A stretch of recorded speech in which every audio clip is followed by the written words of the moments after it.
Kinuha ko sa bahay ni Tio Jess. Ngayon, pwede na tayong gumanti sa pangkat nila Berto. Ano? Ayos. Teka. Hindi ba bawal magdala niyan? Paano kung mawala tayo dyan? Akong bahala. Ikaw na naman ang bahala. Ako na naman ang kawawa. Basta tahimik ka lang. Akong bahala. Ngayon, pag nagloko-loko pa sila, itutumba ko na sila. Wala akong sisinuhin sa kanila. Mapapaagang bakasyon nila sa impyerno. Di ba? Oo nga, no?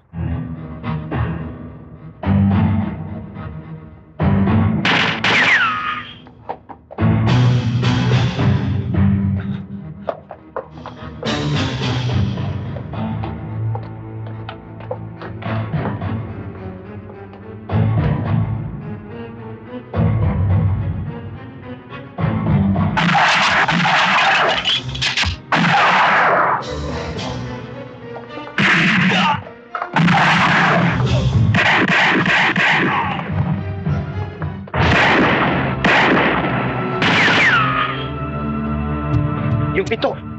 Oo.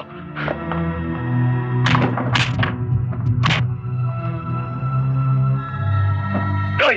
Sarado ang pinto! Halika. Sarado eh. Alalayan mo ako, ah.